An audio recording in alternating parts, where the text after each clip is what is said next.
പ്രിയപ്പെട്ടവരെ, ഇന്ന് ഫെബ്രുവരി 4 ബുധനാഴ്ച. അമ്മേ പരിശുദ്ധ അമ്മേ, അമ്മേ പരിശുദ്ധമേ, ദൈവമാതാവേ, കൃപാസനത്തിലൂടെ ഞങ്ങളുടെ ദേശത്തിനും അമ്മ മധ്യസ്ഥം തേടി തന്ന എല്ലാ അനുഗ്രഹങ്ങൾക്കും കൃപകൾക്കും ഞങ്ങളിപ്പോൾ ഹൃദയം നിറഞ്ഞ നന്ദി പറയുന്നു. അമ്മേ പരിശുദ്ധമേ, ദൈവമാതാവേ, 2004 ഡിസംബർ 7 ഉച്ചകഴിഞ്ഞ് 2:30 കൃപാസനത്തിൽ സംഭവിച്ച അമ്മയുടെ പ്രത്യക്ഷപ്പെടലിനെ കുറിച്ച് തിരുസഭയ്ക്ക് സമർപ്പിച്ചിരിക്കുന്ന പഠനരേഖകളുടെ സഭാത്മകമായ പഠനം ആരംഭിക്കുവാൻ ഞങ്ങൾ പ്രാർത്ഥിക്കുന്നു. അമ്മേ പരിശുദ്ധമേ, ഭൂസ്വർലോകങ്ങളുടെ രാജ്ഞിയായ അങ്ങേയ്ക്ക് ഭൗമസംരക്ഷണത്തിനായി പ്രപഞ്ചപ്രകൃതിയെ തന്നെ തിരുസഭ പ്രതിഷ്ഠിക്കുവാൻ ഈ പ്രത്യക്ഷീകരണം വഴി ഇടയാക്കണമേ. പരിശുദ്ധമേ, ജപമാല മാതാവേ, സകല കൃപാസനം പ്രാർത്ഥനയോടും ചേർത്ത് ഞങ്ങളിപ്പോൾ പ്രാർത്ഥിക്കുന്ന ഈ കുടുംബത്തിന്റെ പ്രത്യേക നിയോഗം പറ മക്കളെ.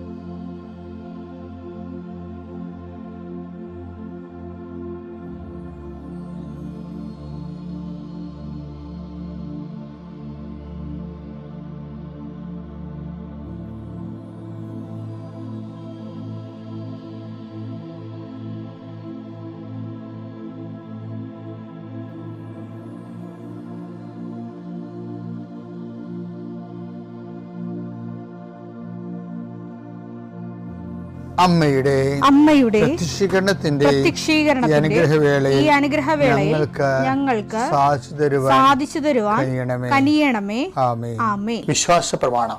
സർവശക്തനായ പിതാവും ആകാശത്തിന്റെയും ഭൂമിയുടെയും സൃഷ്ടാവുമായ ദൈവത്തിൽ ഞാൻ വിശ്വസിക്കുന്നു. അവിടുത്തെ ഏകപുത്രനും ഞങ്ങളുടെ കർത്താവുമായ ഈശോമിശിഹായിലും ഞാൻ വിശ്വസിക്കുന്നു.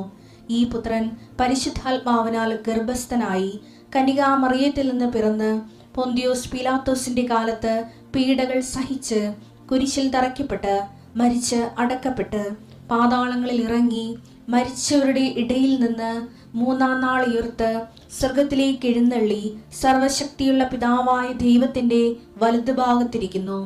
അവിടെ നിന്ന് ജീവിക്കുന്നവരെയും മരിച്ചവരെയും വിധിക്കുവാൻ വരുമെന്നും ഞാൻ വിശ്വസിക്കുന്നു. പരിശുദ്ധാത്മാവിലും ഞാൻ വിശ്വസിക്കുന്നു. വിശുദ്ധ കത്തോലിക്കാ സഭയിലും പുണ്യവാന്മാരുടെ ഐക്യത്തിലും പാപങ്ങളുടെ മോചനത്തിലും ശരീരത്തിന്റെ ഉയർപ്പിലും നിത്യമായ ജീവിതത്തിലും ഞാൻ വിശ്വസിക്കുന്നു. ആമേൻ. സ്വർഗ്ഗസ്ഥനായ ഞങ്ങളുടെ പിതാവേ, അങ്ങയുടെ നാമം പൂജിതമാകണമേ.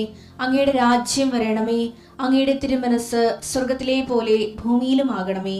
അന്നു വേണ്ടുന്ന ആഹാരം ഇന്ന് ഞങ്ങൾക്ക് തരണമേ. ഞങ്ങളോട് തെറ്റ് ചെയ്യുന്നവരോട് ഞങ്ങൾ ക്ഷമിക്കുന്നത് പോലെ ഞങ്ങളുടെ തെറ്റുകൾ ഞങ്ങളോടും ക്ഷമിക്കണമേ. ഞങ്ങളെ പ്രലോഭനത്തിൽ ഉൾപ്പെടുത്തരുതേ, തിന്മയിൽ ഞങ്ങൾ രക്ഷിക്കണമേ. ആമേൻ. നന്മ നിറഞ്ഞ മറിയമേ, സ്വസ്തി. കർത്താവ് അങ്ങയുടെ കൂടെ സ്ത്രീകളിൽ അങ്ങ് അനുഗ്രഹിക്കപ്പെട്ടവളാകുന്നു. അങ്ങയുടെ ഉദരത്തിൻ ഫലമായി ഈശോ അനുഗ്രഹിക്കപ്പെട്ടവനാകുന്നു. പരിശുദ്ധ മറിയമേ, തമ്പുരാന്റെ അമ്മേ, പാപികളായ ഞങ്ങൾക്ക് വേണ്ടി ഇപ്പോഴും ഞങ്ങളുടെ മരണസമയത്തും തമ്പുരാനോട് അപേക്ഷിക്കണമേ. ആമേൻ. കർത്താവേ, നിന്റെ ഉന്നതമായ നാമത്തിന് സ്തോത്രം ചെയ്യുന്നു. കർത്താവേ, നിന്റെ വിശുദ്ധ പൗരോഹിത്യത്തെ മഹത്വപ്പെടുത്തണമേ. 40 വർഷം ഞാൻ അർപ്പിച്ച കുർബാനയുടെ യോഗ്യതയാൽ കൃപാസ്ഥാനത്താറെ ജീവനോടെ പ്രത്യക്ഷപ്പെട്ട പരിശുദ്ധ അമ്മയുടെ മാധ്യസ്ഥതയിലെ ഞാൻ അങ്ങയുടെ മക്കൾക്ക് വേണ്ടി പ്രാർത്ഥിക്കുന്നു. അമ്മേ, പണിക്ക് പോയിരിക്കുന്ന അപ്പൻ രാത്രി ഭക്ഷണത്തിലുള്ള വകയും കൊണ്ടുവരുമെന്ന് വിചാരിച്ചുകൊണ്ട് അമ്മയും മക്കളും കാത്തിരിക്കണ പോലെ ജീവിതത്തിൻ്റെ ഓരോ വിഷയങ്ങളിൽ ഘടകങ്ങളിലേക്ക് കടന്നു പോകാൻ വേണ്ടി ഈ പ്രാർത്ഥനയും കാത്തിരിക്കുന്ന അനേക ആയിരങ്ങളുണ്ട് ഇസ്രായേൽ ലോകം മുഴുവനും. ആ മക്കളെല്ലാം ഞാൻ ഈ സമയത്ത് ഓർക്കുന്നു. ഓർത്തുകൊണ്ട് അമ്മയുടെ മധ്യസ്ഥതയിൽ ഈശോയ്ക്ക് മക്കളെ നിങ്ങളെ ഏൽപ്പിക്കുന്നു. കർത്താവ്, ഇന്ന് ആശുപത്രിയിൽ പോകുന്നവരുണ്ട് ഈശോയെ.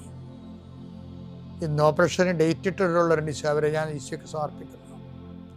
കർത്താവ് അവരെ സന്ധിക്കുകയും സമാധാനിപ്പിക്കുകയും ചെയ്യട്ടെ. ഇന്ന് സ്കാനിങ്ങിന് പോകുന്നവരുണ്ട്, ഇന്ന് ടെസ്റ്റിന് രക്തവും മറ്റു കാര്യങ്ങളും ടെസ്റ്റിന് കൊടുത്ത് റിസൾട്ടിന് പോകുന്നവരുണ്ട്. കർത്താവ് അവർക്കെല്ലാം അനുകൂലമായ റിസൾട്ട് കിട്ടാൻ ഞാൻ മക്കളെ ഈശോ നാമത്തിൽ ആശീർവദിക്കുന്നു. ഇന്ന് പ്രസവം നിശ്ചയിച്ചിരിക്കുന്നവരുണ്ട്, അത് ഓപ്പറേഷൻ ആകല്ലേ എന്ന് പ്രാർത്ഥിക്കുന്നവരുണ്ട്, ചിലർ ഓപ്പറേഷൻ ആകണമേ എന്ന് പ്രാർത്ഥിക്കുന്നവരുണ്ട്. കർത്താവേ, എന്താർക്കും ഓരോരുത്തരും അനുയോജ്യമായതും അവർക്ക് സന്തോഷം തോന്നണതുമായ കാര്യങ്ങൾ ചെയ്യാൻ നീ അവരെ ഈശോ അവരെ അനുഗ്രഹിക്കണമേ.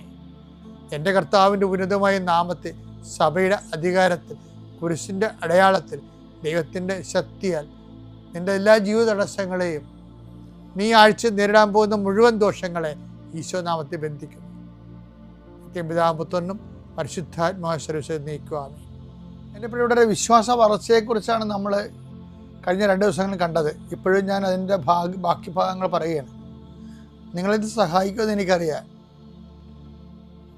അതായത് നമ്മളിൽ ദൈവരാജ്യം രൂപപ്പെട്ട് വരുന്നതിൻ്റെ വഴി എന്താണ്? വിശ്വാസമാണ്. വിശ്വാസം വർത്തമാനമാകുമ്പോഴാണ് ദൈവസ്നേഹം വർദ്ധിക്കണം. നമ്മൾ ഇന്നലെ കണ്ടു. ആ ദൈവസ്നേഹം വർദ്ധിക്കുന്നതോടുകൂടി ദൈവരാജ്യം സംജാതമാകും. അപ്പോൾ വിശ്വാസത്തിലൂടെയാണ്.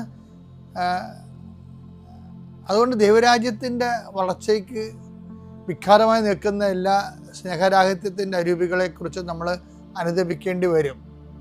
ആ ഒരു സൂചനയാണ് കർത്താവ് ആദ്യമേ തരുന്നത്.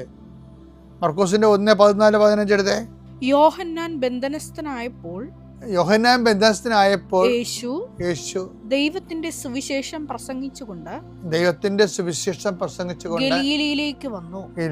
അപ്പൊ ദൈവത്തിന്റെ സുവിശേഷം പ്രസംഗിച്ചുകൊണ്ട് കർത്താവ് ഗലീലയിലേക്ക് വന്നു. അവൻ പറഞ്ഞു, സമയം പൂർത്തിയായി, ദൈവരാജ്യം സമീപിക്കുകയാണ്.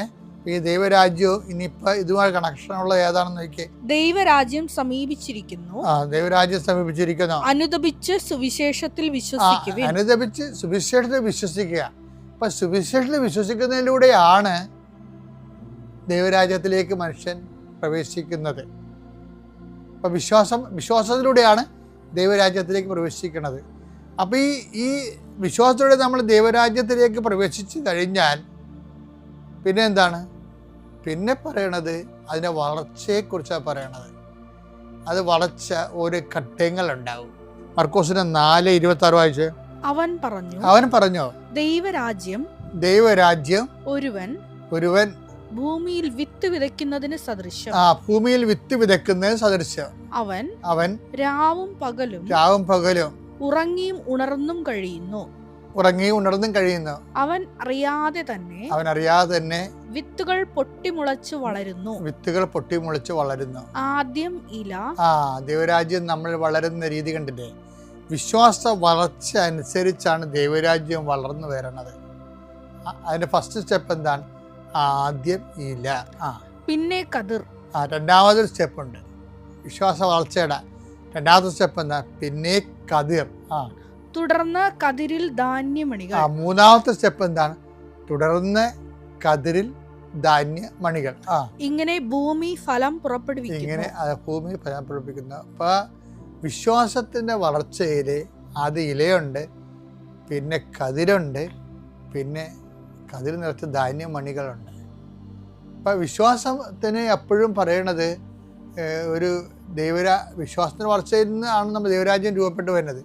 ദൈവരാജ്യവും വളരുന്നത് സ്റ്റെപ്പ് ബൈ സ്റ്റെപ്പാണ്. എന്ന് വെച്ചാൽ എൻ്റെ മക്കളെ, നമുക്ക് കലപ്പയിൽ നമ്മൾ കൈവച്ചിരിക്കുന്ന ഉടമ്പടിയിലൂടെ പിന്തിരിഞ്ഞ് നോക്കാൻ പറ്റത്തില്ല. അതൊക്കെ മുന്നോട്ട് പോയേ പറ്റത്തുള്ളൂ. പക്ഷെ മുന്നോട്ട് പോകണ അല്ല പ്രശ്നം, വളരാതെ പറ്റത്തില്ല. അപ്പോൾ കർത്താവിനോട് എപ്പോഴും പ്രാർത്ഥിക്കണം, കർത്താവേ ഞങ്ങളെ വിശ്വാസത്താൽ വളർത്തണമെന്ന് പ്രാർത്ഥിക്കണം. അതൊരു മെയിൻ സംഭവമാണ്. ഞങ്ങളെ സുവിശേഷത്തിൽ വളർത്തണമേ, പരസ്നേഹത്തിൽ വളർത്തണമേ, അങ്ങോട്ടുള്ള ഉടമ്പടിയിൽ വളർത്തണമേ.